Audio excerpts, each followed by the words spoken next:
Everything just changed for Tesla, and that night says to load up on weakness. Elon Musk has just made history again, and this is extremely relevant to Tesla.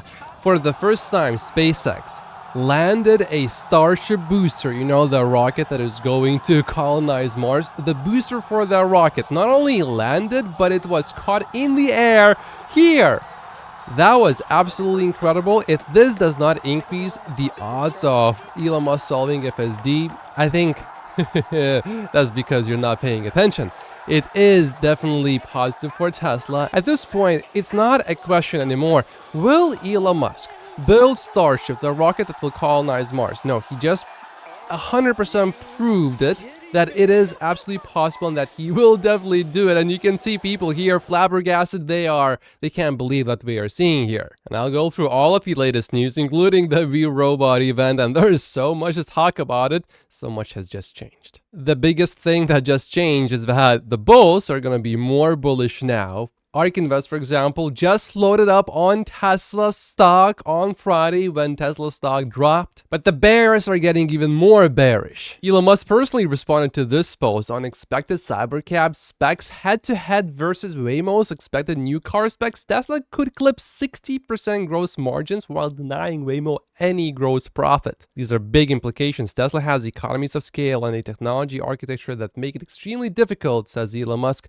unless I'm missing something major for others to compete. Dan Ives was on TV actually being positive about Tesla. He's saying that the Robotaxis will be a game changer for Tesla. He compared Tesla with, for example, Apple and Microsoft. What was Microsoft doing getting into cloud? It's a Windows company. What was Apple doing with the iPhone? It was a computer company. It's that these companies were planning a few steps ahead, and the same thing is happening with Tesla, he said. And here was the first look at the Robotaxi, which will change everything for Tesla and for the automobile industry. Things will never be the same after Tesla solves full self-driving. I personally really like how it looks, but this will definitely be controversial. It's also somewhat similar to what we have seen in the leaked images before, or not so much leaked images. This was in the Walter Isaacson book, and definitely there are quite a few similarities and the doors do go up. To me, this means anything that Walter Isaacson says about Tesla's products and Tesla's future,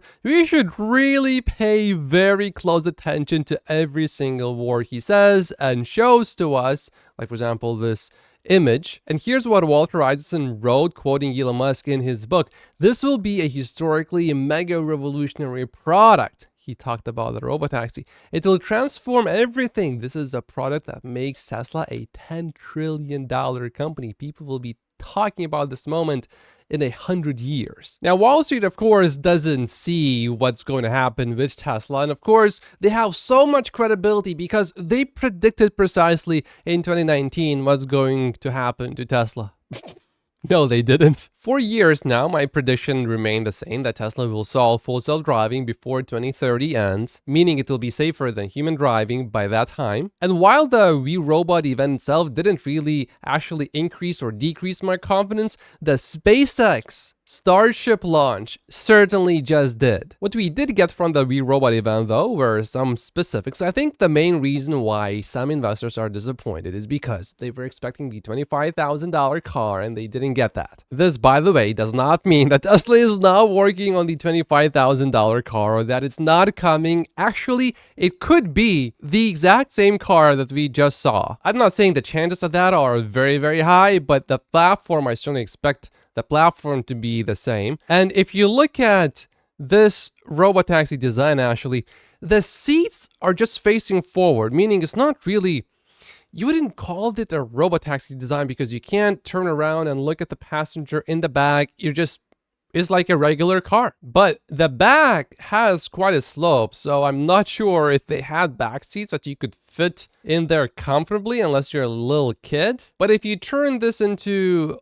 like a Volkswagen Golf like hatchback, you could easily fit in there. And then you just slap regular doors on this thing, and instead of using the Cybertruck like material, you just use regular material that Tesla uses for its Model 3 and Model Y, and voila, you got your Model 2. It would be incredibly dumb for Tesla to unveil the next cheaper Tesla before Tesla can actually start manufacturing it pretty much almost the next day, because you are going to cannibalize your Model 3 sales and Model Y sales. Already so many people are waiting for the next Model Y and they are now buying the current one. And because there was no mention of the cheaper Tesla, that's why people are thinking, oh, maybe that car is also going to be delayed. But I wouldn't be so sure about that.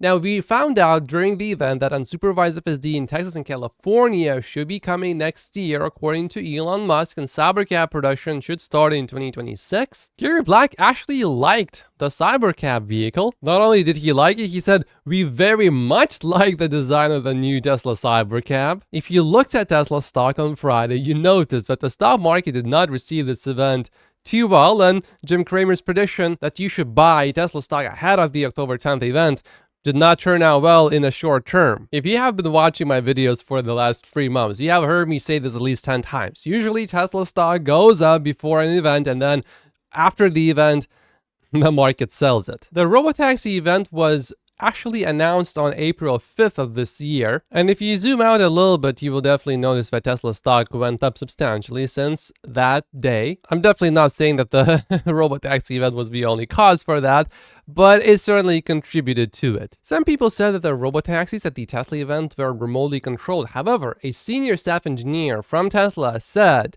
remote control is probably the best compliment. I was testing the build until 6 a.m., just me in the car. And Dan Ives made a strong statement here. If you came away more negative, I don't really understand it given what I saw from a pure technology perspective. Now, Tesla bots are a bit different though. We did see them at the event, and I said, are you being remote controlled? Today, I'm assisted by a human. I'm not yet fully autonomous. Thanks. I am not fully autonomous yet. I am operating under the assistance of a human right now. I feel like many people are trying to paint this as a negative, but I don't see it like that. Think about this.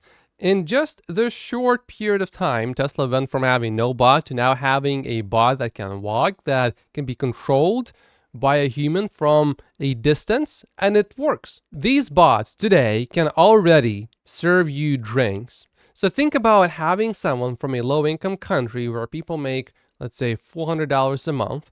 You buy a bot for $25,000, and then you pay someone $400 a month to operate the bot full-time, to do your chores, cleaning, laundry, all the stuff you don't really want to do.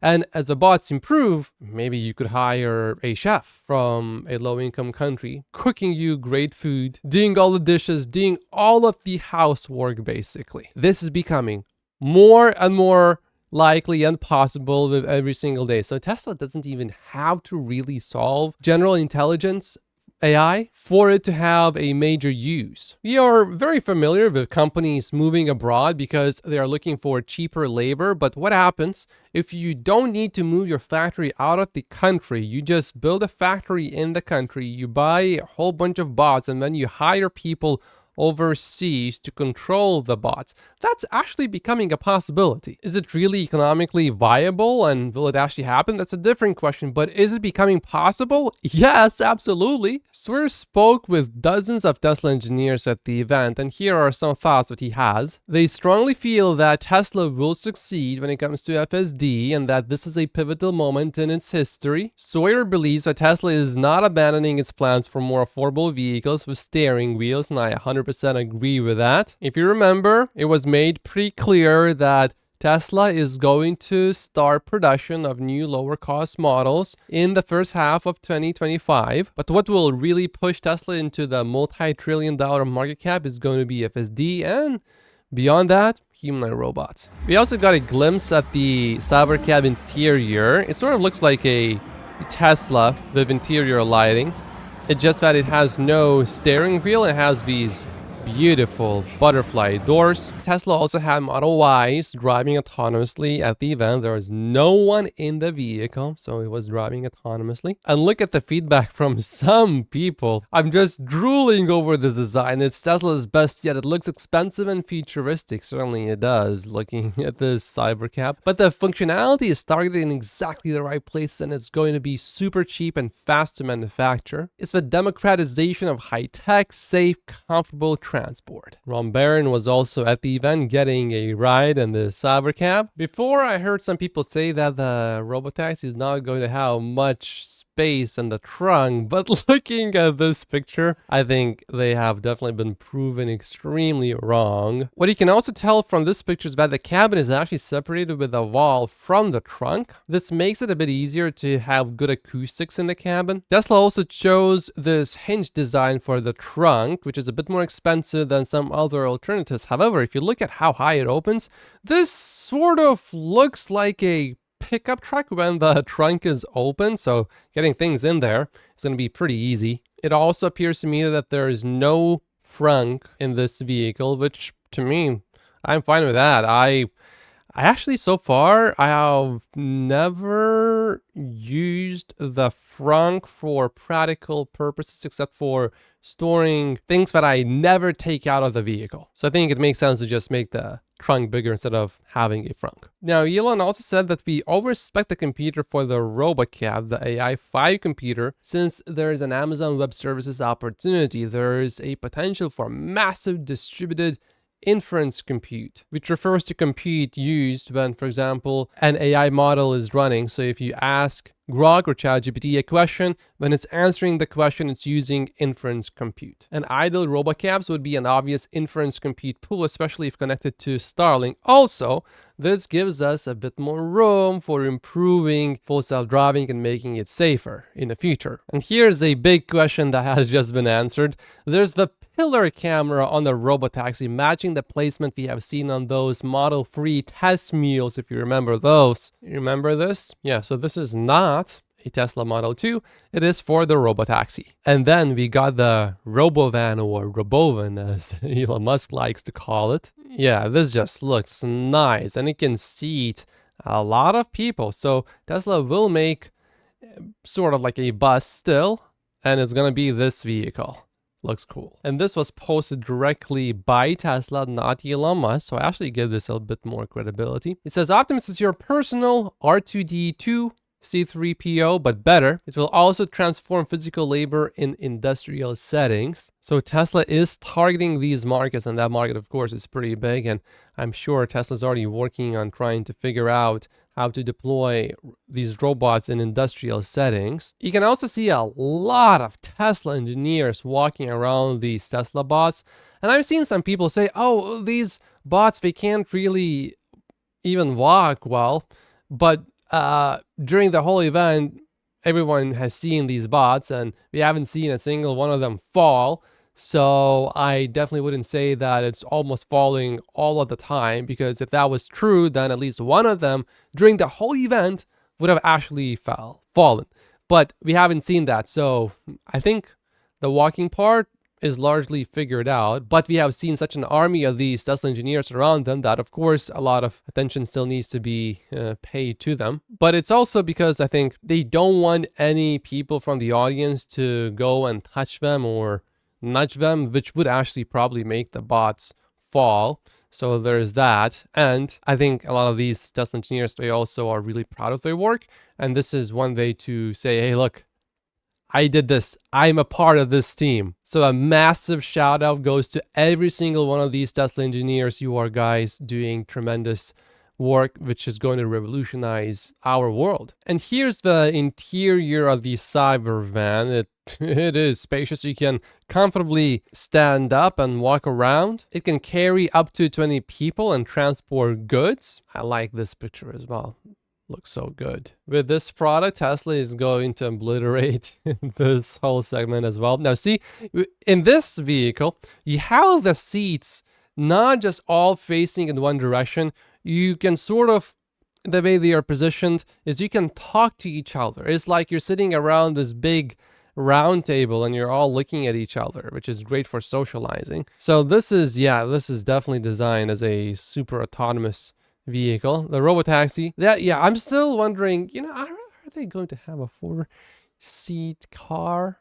They could remove the wall between the cabin and the trunk, put a few seats in the back, make the slope a little bit higher, and then you can fit 4 or 5 people if you don't mind squishing a little bit. And maybe you have your Model 2. Now, a lot of us have been asking Tesla to make a minivan. So Tesla delivered Tesla likes to over deliver. So we have a van, not a minivan. Tesla released some more pictures of the Robovan. Look at these colors. I love them. Oh, and who do we have here working? Replacing a tire? My friends, you are looking at the future here. This future is coming and it's inevitable. Now the interior design, I'm sure you will be able to customize it. So this is just one layout that you can have. You can just have it exactly like you would have it in a normal regular bus, maximizing seating capacity and maximizing privacy. Oh, here's another angle of these Tesla bots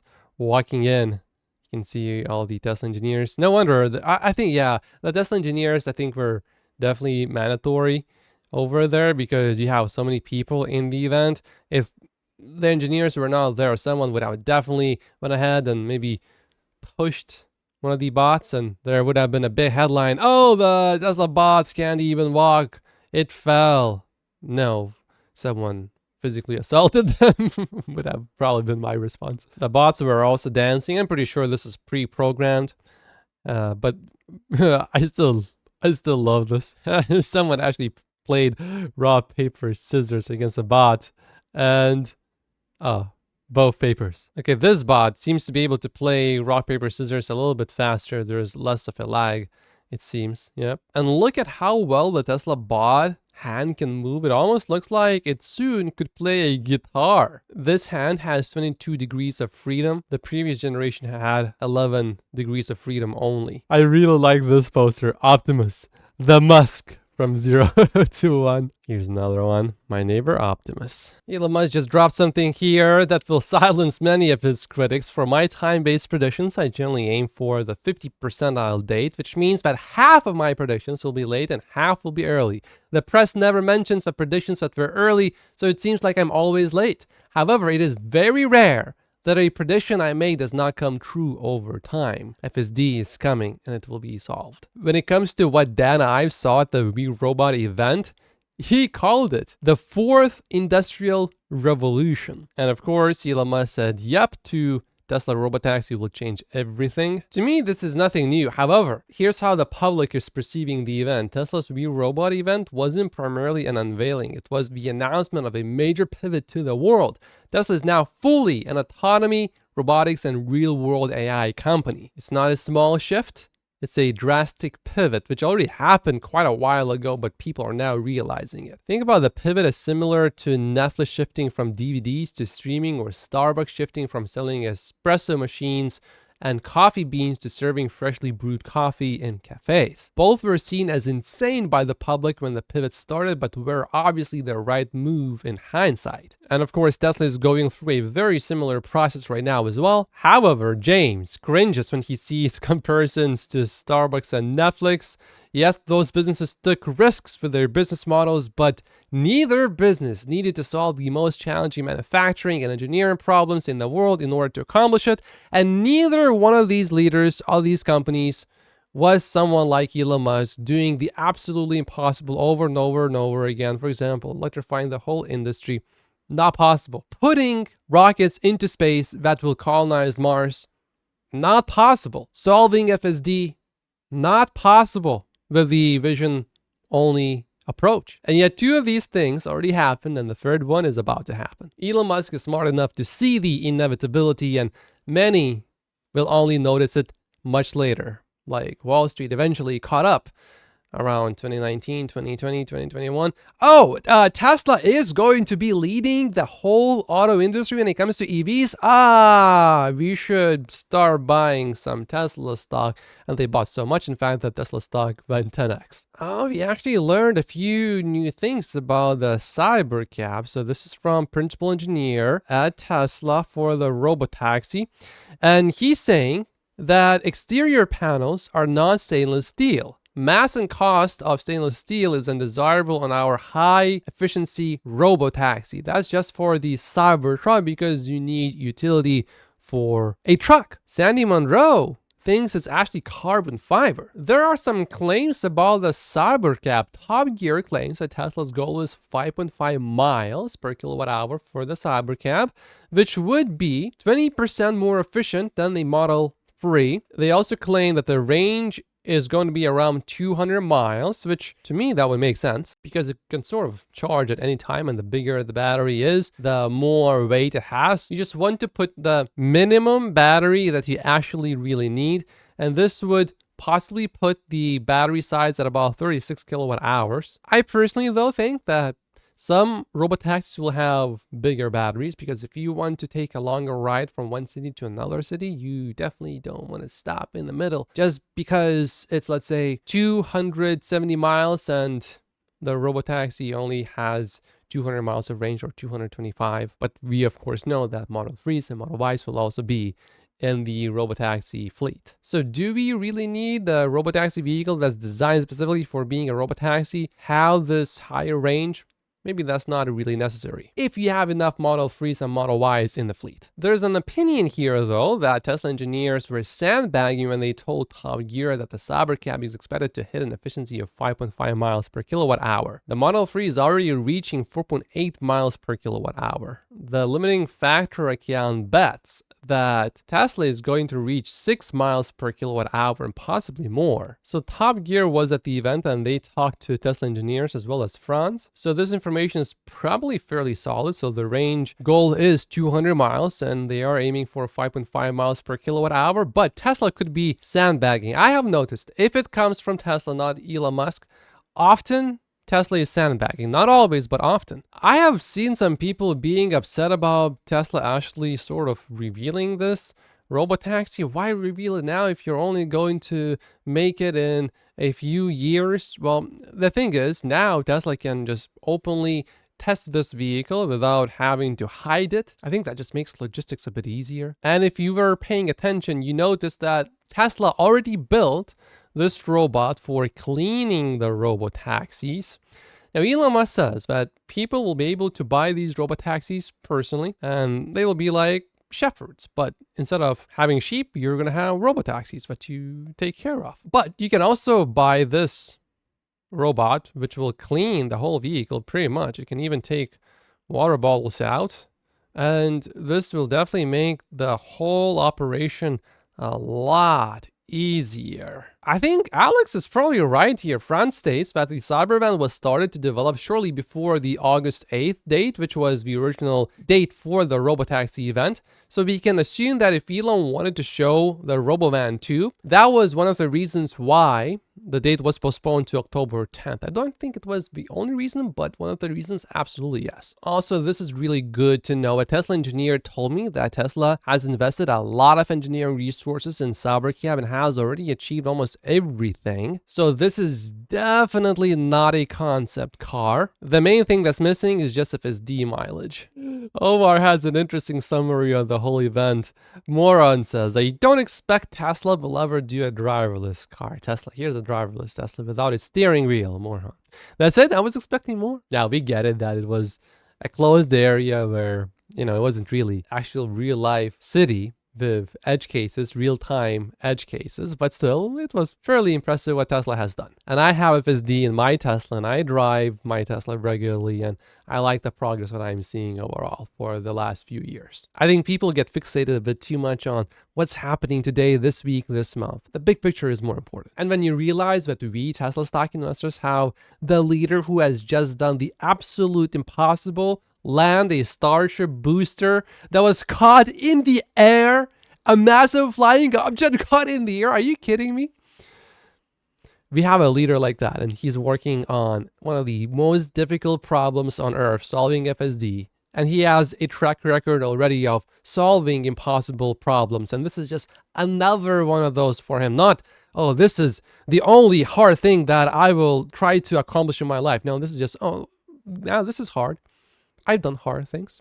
I'm going to solve this too, just like I've solved all of these previous things. Ooh, this got a lot of views. Let's check this out. I was surprised to see the Tesla hate after the event. I was at the event last night and was blown away. Tesla had 30 humanoids walking around. That's quite a few. Untethered, interacting for hours, with hundreds of humans getting close. Not a single one fell down, so they can actually stand and walk around. Hardware is 10 times harder than software, and Optimus was rock solid, this guy says. I disagree that hardware is harder. In this case, software is definitely harder, but hardware is definitely difficult. But in this case, it was a demonstration of the robot hardware, not so much the AI models that will eventually power it. We got some big news here. The driverless Teslas at the event on October 10th were running on FSD v13. This is a rumor from Omar. Someone was told this verbally, so it's not 100% guaranteed, but Omar is often pretty good with things like this. Here are 3 reasons why people were upset after the event. Number 1,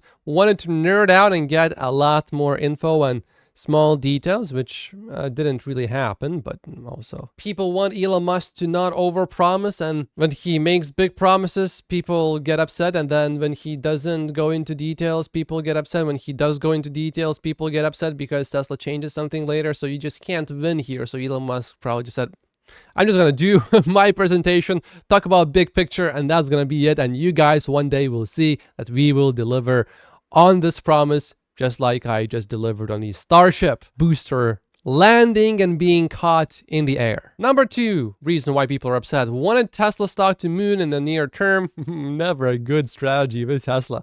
Number 3, expectations were too high. Dylan said, it definitely felt short for me too. When the stream ended, I said, oh no.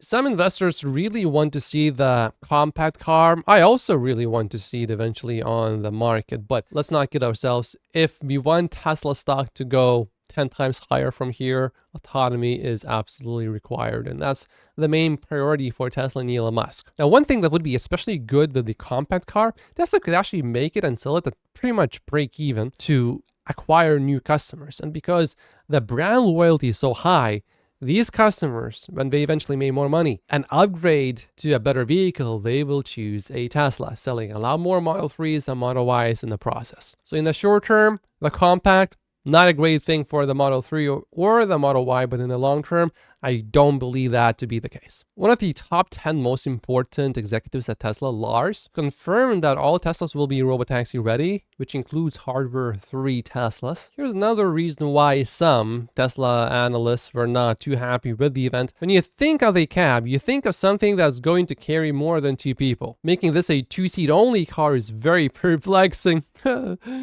Wall Street and Tesla analysts have been perplexed by Tesla and Elon Musk for over a decade now. So this is normal, actually. This is nothing surprising. This is good. Good as in, this reminds me of stuff that happened more than 5 years ago. Look at this. The market for 2-door robotaxis would be very limited. Said Sandeep Rao, a senior research. I'm sorry, I just can't stop laughing. This investment firm manages about $1 billion. Oh man, James actually makes sense here about robotaxis and FSD. Doesn't happen too often.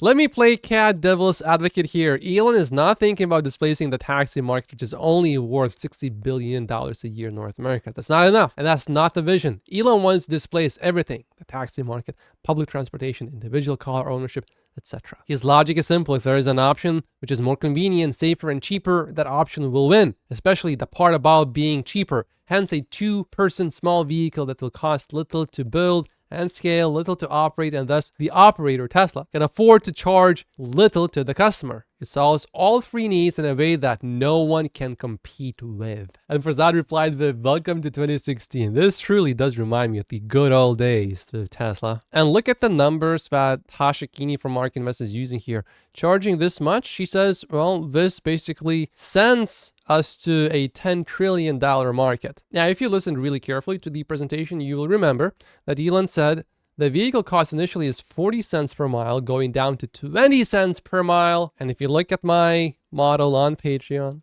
you'll realize that when I modeled this a while ago, I'm basically very, very, very close to these numbers that Elon Musk just shared. According to France, the average occupancy on buses is 12 people. Tesla designed the Robovan for 14 to 20. Ooh, look at this. Tesla is planning to develop its own LFP battery. This is pretty big news. So Tesla is really serious about batteries. It will probably be 4680 LFP batteries. And the timeline seems to fit for supplying LFP 4680 battery cells for the Cybercab. So we shouldn't expect these to come next year, or probably not even in the beginning or the first half of 2026. Tesla Semi also exceeded expectations in a 3,000-mile trial with DHL. This is great news. And if you are still skeptical about Elon Musk and FSD, just look at this.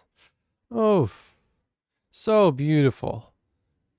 Impossible, and yet you are seeing this in front of your eyes.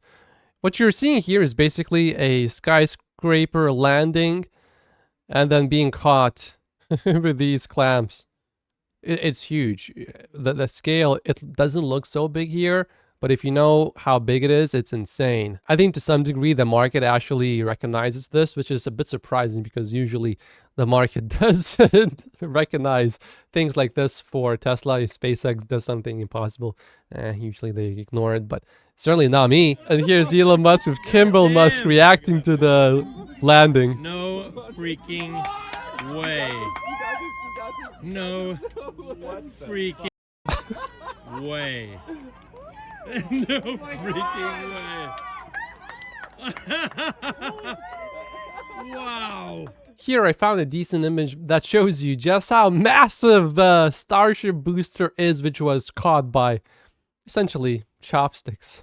Yeah, so how can people still say that Elon Musk can't solve full self-driving? I mean, it wasn't that impressive because this Starship booster was teleoperated by people. It's difficult to comprehend how people can see so much evidence happening in front of them and yet say, yeah, Tesla is not going to figure it out. Well, these people are going to miss on big gains, and I'm not going to be sorry for them because they're selling their stock, or they already sold, or they want to sell their stock. Patience is required here, and those who are going to be patient will be greatly rewarded. Thank you so much. This is it for this video, and I will see you in the next one, probably on Wednesday.